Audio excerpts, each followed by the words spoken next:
Hi, welcome to the next of our short films unpacking the elements of negotiation as described by Bruce Patton. The 7 elements again are there on the screen for you, and in this short film we're going to look at the notion of alternatives, or as you may have read or heard me describe it as, your batna. Just to be clear, what we're talking about here is not the idea of options. Options in terms of this discussion are items of potential agreement that arise in the context of the negotiation that are proposed by parties in order to be discussed and debated and possibly agreed upon. So options are part of the architecture of doing a deal within the context of that discussion. What we're talking about here instead is the more dramatic idea of, well, what's our alternative if we don't actually come to a negotiated agreement? And each side needs to think about that. What is the best alternative to a negotiated agreement? Or, as the acronym suggests, what's our batna? Our best alternative to a negotiated agreement. If we don't do a deal with these people today, what happens? What happens when we leave the room? What happens tomorrow if we don't do a deal with these people today? Now, that isn't to frighten anyone, that's to get a realistic appraisal of what is the alternative if we don't negotiate a deal here and now on the table today. Batna is sometimes colloquially, popularly called, what is your walkaway position? If you have to walk away, what will that mean for you? And we'll explore the uses of batna throughout the course of this short film. It is definitely a good tip for an effective negotiator to know your batna, to understand what your walkaway position is. Let me give you some quotes from Getting to Yes. Fisher, Urey and Patton say, if you've not thought carefully about what you will do if you fail to reach an agreement, then you are negotiating with your eyes closed. They then go on to say, whether you should or should not agree on something in a negotiation depends entirely upon the attractiveness to you of the best available alternative. So let's just take some points that are implicit in both these quotes or across these quotes. If you've not thought carefully about what you will do, that implies that you should be thinking about your batna before you go into the negotiation. Before you step into the room, you should have plotted out for yourself what's the walkaway? What happens if we don't agree with these people?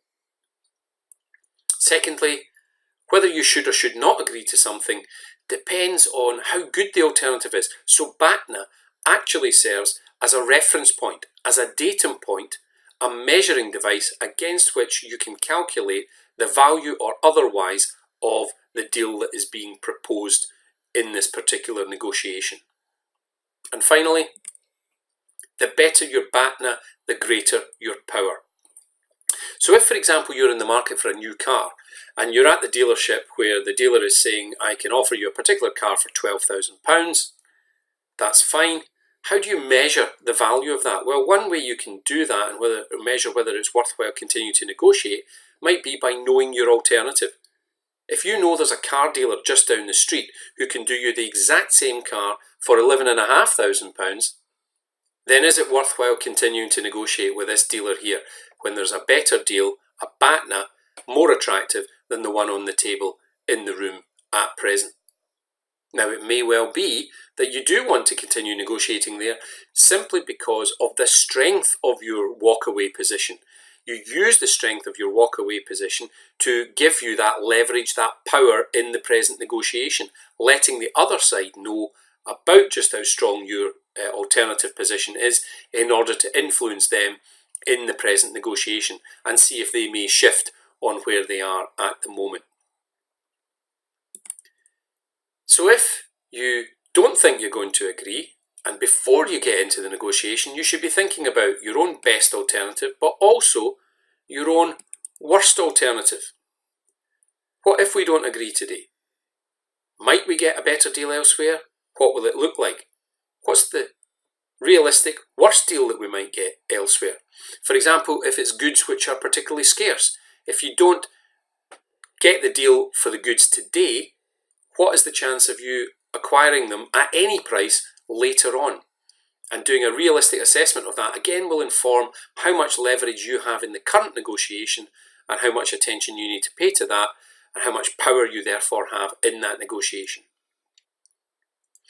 Now, one of the key principles that we'll talk about in this module of effective negotiation is understanding what the situation looks like from the perspective of the other party. So you shouldn't just be thinking about your batna and your watna for you. You need to be thinking about it from the perspective of the other side as well. Before you go into a negotiation, think about what's their walkaway, what's their leverage, how much power will they have in the room because of the strength or otherwise of the alternatives available to them if they don't agree with us. Let me give you an example.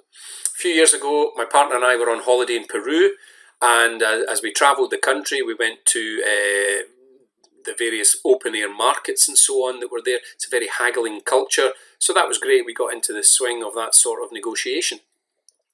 And when we were negotiating, for example, my partner negotiating for jewellery, we realised that we had a very strong batna, because if we didn't like the terms of the deal that was being offered to us by the trader in front of us at the moment, we did a very short walk to the next stall where we could get a better deal. So the fact that there was multiple competitive supply, that meant we had great leverage in any one individual negotiation that we did there.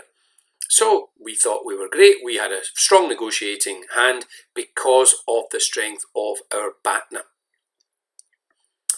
Now, at the end of our holiday, we ended up in the airport, Jorge Luis Airport, ready for our flight home.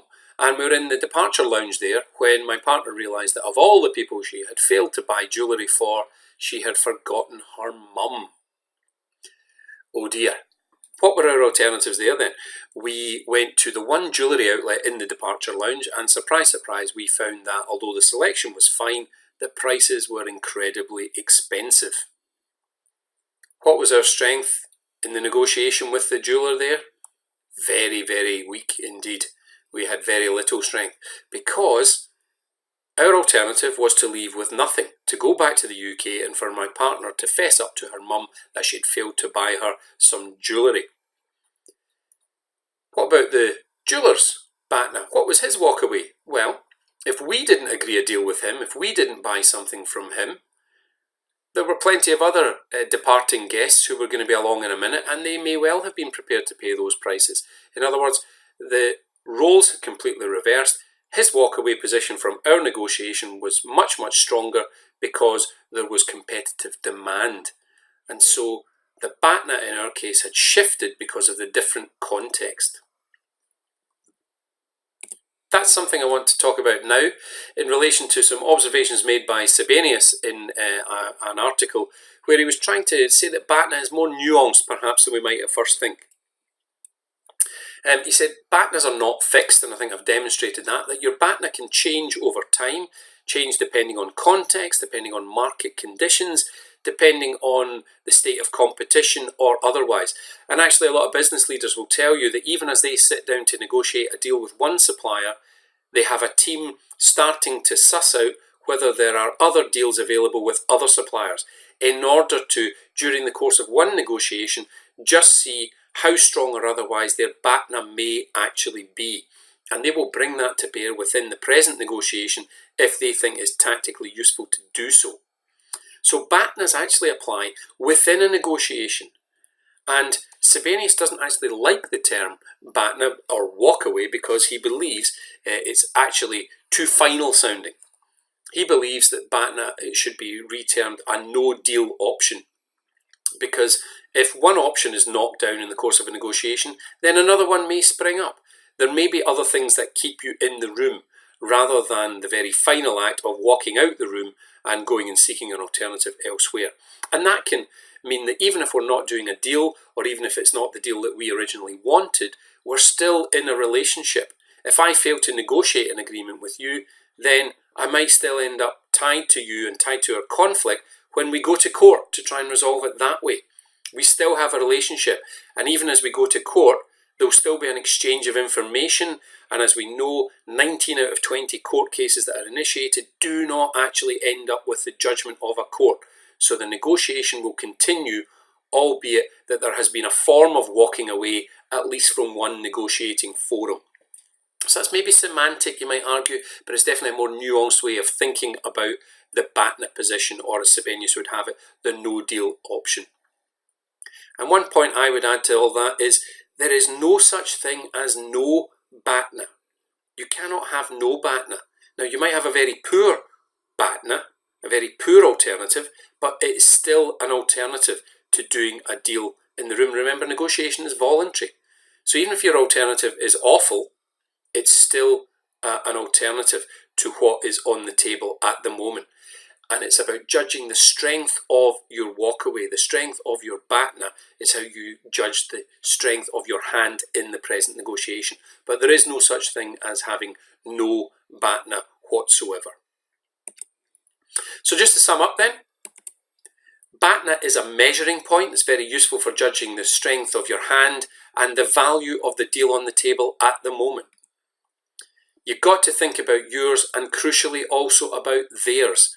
One of the fallibilities that people are prone to in negotiation and in disputes is always thinking about the world from their own perspective and not spending enough time thinking about what it looks like from the other side of the table. And that goes with BATNA as well as other aspects of negotiation practice.